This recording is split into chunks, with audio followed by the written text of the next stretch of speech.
México es un país joven con poco más de 200 años de historia, buscando una identidad política y económica. Ha originado movimientos sociales en búsqueda del bien de los mexicanos, pero muchas veces en ellos se cometen injusticias. Uno de ellos fue el movimiento bracero, movimiento social ocurrido entre 1942 y 1964, que consistió en el flujo migratorio legal de más de 4.6 millones de mexicanos, por medio de un convenio entre el gobierno de Estados Unidos y México, que se firmó el 4 de agosto de 1942. El principal objetivo era cubrir las necesidades de mano de obra agrícola y de la industria ferroviaria del vecino país, debido a la participación de la mayoría de mano de obra norteamericana en la producción de aviones, barcos y armas bélicas para la Segunda Guerra Mundial. Este movimiento prácticamente concentró a personas de todo el país. En el estado de Hidalgo se calcula que, de acuerdo con el diario Universal, hasta el 2009 existían más de 1,000 exbraceros en el estado. La importancia de este movimiento en el estado, al igual que en todo el país, es principalmente en el impacto económico, ya que durante este movimiento la entrada de remesas a las familias de trabajadores eran una de las fuentes principales de recursos económicos para el país. Para entrar en contexto, Estados Unidos entra a la Segunda Guerra Mundial tras el ataque japonés a la base de Pearl Harbor en 1941. En 1942, Estados Unidos alcanza un acuerdo con México para la provisión de mano de obra.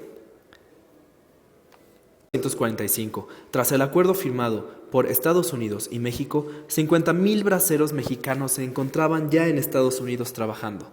Para 1964 existían fuertes críticas respecto a los derechos humanos y el programa en el que se desenvolvían los braceros. En 1967, Estados Unidos cuenta con más de 70,000 trabajadores mexicanos trabajando. Un fondo de ahorro por individuo se había llevado a cabo. Sin embargo, hacia 1999 se detectaron anomalías en el manejo de los ahorros de los trabajadores mexicanos. Y para 2000, las ventajas económicas del movimiento bracero se vieron reflejadas para los norteamericanos prácticamente de forma inmediata. La rentabilidad y el crecimiento de los campos agrícolas son un reflejo de ello. Como se ha mencionado, el programa bracero se inició de manera oficial en agosto de 1942, siendo el presidente de México Manuel Ávila Camacho y Franklin Delano Roosevelt presidente de Estados Unidos. En unos cuantos años, el flujo migratorio se vio intensificado, de manera que algunos campesinos dejaban sus tierras para ser parte de este movimiento, lo que significó una gran desventaja y retraso para el campo mexicano. Las garantías que ofrecía este convenio eran principalmente que el gobierno de Estados Unidos, a través de los empleadores, garantizaría los medios para que estuvieran protegidos, no serían utilizados en servicios militares, no se permitirían actos de discriminación, entre otras prácticas. Asimismo, se establecían garantías que desde el artículo 29 de la Ley Federal del Trabajo se ven amparadas. Sin embargo, las condiciones de trabajo en algunos lugares eran deplorables. Por ejemplo, en el estado de Texas se dieron muestras de discriminación a los braceros en innumerables ocasiones. Inclusive, a mediados de los años 50, el gobierno mexicano rehusó la salida de braceros a Texas. En respuesta a estos actos, en la misma década se organizó una campaña en El Paso, Texas. Según el Instituto Nacional de Migración, estos actos fueron reprimidos por parte de grupos extremistas. Hacia el año de 1956 se registró el mayor número de braceros en Estados Unidos, con 445,197 trabajadores registrados. Posteriormente, este número disminuyó considerablemente. Uno de los hechos que fueron considerados como injustos fue la retención por parte del gobierno mexicano de un fondo de ahorro campesino recaudado por la Agencia de Gobierno de Estados Unidos a los braceros. Durante más de 5 décadas, los exbraceros pidieron al gobierno mexicano el pago de este fondo. Sin embargo, el pago fue realizado hasta el año de 2012 por parte del gobierno del expresidente Calderón.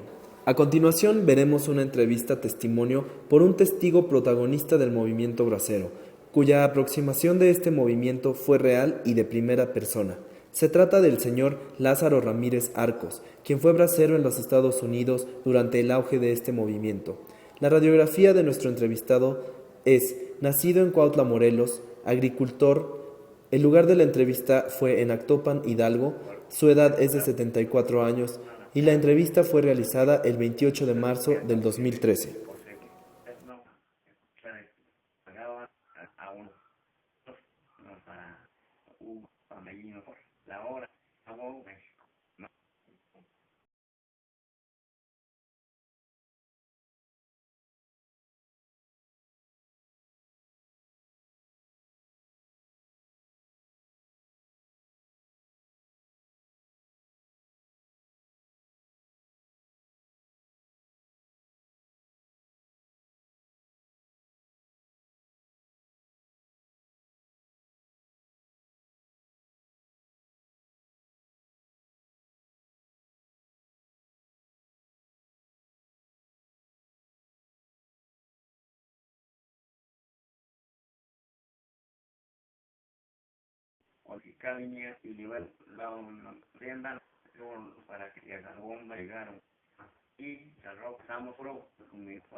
Con relación a los temas abarcados durante el curso, es clara la influencia que pueden tener las relaciones entre países y cómo los modelos de ciudadanía tienen una implicación en las relaciones sociales y las consecuencias que éstas tienen sobre los derechos individuales. Los gobiernos suelen llevar a cabo acuerdos que tienen un impacto económico considerable y permean las vidas de las personas que forman parte de la sociedad.